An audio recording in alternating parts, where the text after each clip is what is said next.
శ్రీకాకుళం జిల్లా గార మండలంలోని టీజీఐ కంపెనీలో విలువైన మినరల్స్ దొంగతనం జరిగింది. కంపెనీ ప్రతినిధుల ఫిర్యాదుతో డీఎస్పీ వివేకానందం, రెవెన్యూ, మైన్స్ అధికారుల కంపెనీలలో తనిఖీలు నిర్వహించారు.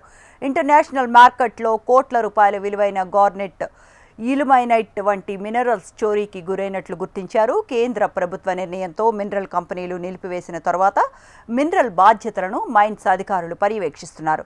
ఘటనపై పోలీసులు కేసు నమోదు చేసి దర్యాప్తు చేపట్టారు.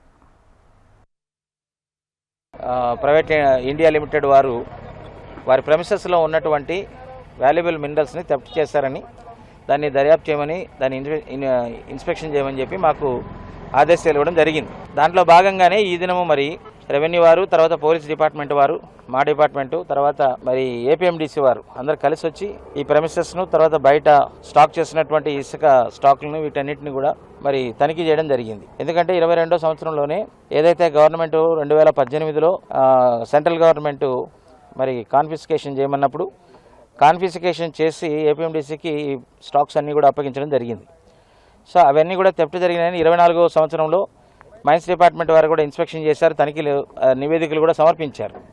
బట్ వాటి వల్ల ఇది కాదు, అది కోర్టులో నడవడం వల్ల, కోర్టులో మళ్ళీ రీఓపెన్ కావడం వల్ల, ఈ కేసు రీఓపెన్ కావడం వల్ల మళ్ళీ ఇన్స్పెక్షన్ కోసం మరి అదేవిధంగా ఫిర్యాదులు పెట్టిన దృశ్యం మేము వచ్చాం. ఇందులో ఎటువంటి అవకతవకలు జరిగినా కూడా గవర్నమెంట్ నుంచి తగిన చర్యలు తీసుకుంటాం. అందులో ముఖ్యంగా ఏంటంటే ఇది ఎండిఎల్ ఇచ్చాము, మినరల్ డీలర్ లైసెన్స్ ఇచ్చాము, అతనే బాధ్యుడు. మరి ఎవరైతే చేశారో దాని మీద మరి పూర్తి తనిఖీ చేసి ఏదైనా జరిగితే మాత్రం ఖచ్చితంగా కఠినమైన చర్యలు తీసుకుంటాం. గవర్నమెంట్కి ఎటువంటి నష్టం లేకుండా చూస్తాం.